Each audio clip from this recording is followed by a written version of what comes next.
Em nome do Pai, do Filho e do Espírito Santo. Amém. Meus queridos irmãos, nós agora então iniciamos esse tempo extraordinário do tempo pascal com a oitava de Páscoa. Nestes 8 dias, a Igreja celebra esta semana inteira como um único dia, o dia da Páscoa. Até a liturgia é uma espécie de repetição do domingo de Páscoa.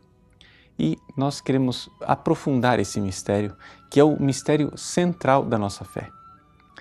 É importante nós entendermos que o que nós celebramos na Páscoa não é simplesmente a ressurreição de Jesus. Na Páscoa, nós celebramos uma passagem. É importante esse caráter de passagem. Por quê? Porque senão nós terminamos perdendo uma das partes do mistério. Ou seja, existem os dois lados de uma moeda. É paixão, morte e ressurreição. Exatamente por isto é que a Igreja celebra este grande tempo litúrgico com esses dois tempos fortes que são a Quaresma e a Páscoa, que, diminuídos em miniatura, são a Sexta-feira Santa e o Domingo de Páscoa. Ou seja, a dor, o pecado, a morte, a cruz, com a redenção, a vida nova, a ressurreição, a salvação. E é aqui então que a Páscoa adquire o seu verdadeiro significado. Algumas pessoas correm o risco de viver uma espécie de heresia. Sim, me desculpe usar essa palavra, mas é que a palavra heresia quer dizer exatamente isso. Hairesis quer dizer escolha. Ou seja, como se a gente fosse agora escolher entre a cruz e a ressurreição.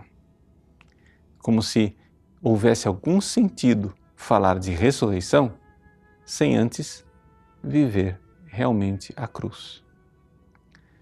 O padre Joseph Ratzinger, ou seja, o teólogo Joseph Ratzinger, que depois seria o Papa Bento XVI, ele diz no seu livro Dogma e Anúncio que não tem direito de cantar o Aleluia na manhã de Páscoa quem não chorou os seus pecados na Sexta-feira Santa. E é exatamente esta a tônica espiritual destes dias de oitava de Páscoa. Sim, cantamos o grande alegria, a grande aleluia pascal, mas cantamos e vivemos isso sabendo que a morte foi pisada com a morte do Cristo, que o demônio foi derrotado com a obediência de Cristo na cruz e que o pecado foi destruído. Por quê? Porque agora o que nós temos é o Cristo que, obediente, inocente, imolado na cruz, que triunfa e triunfa para manifestar essa grande vitória.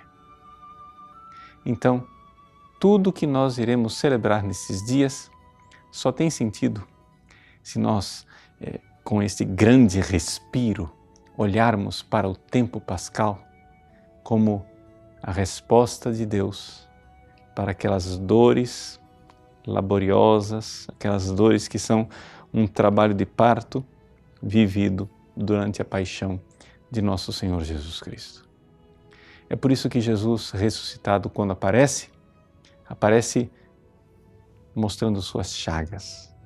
Sim, tudo está tão perfeito, tudo está tão maravilhoso, é vida nova. O corpo de Cristo está glorioso. Ele já não padece mais, já não sofre mais. Ele é capaz de entrar em lugares fechados. Ele é capaz de se transferir de Jerusalém para a Galileia de repente.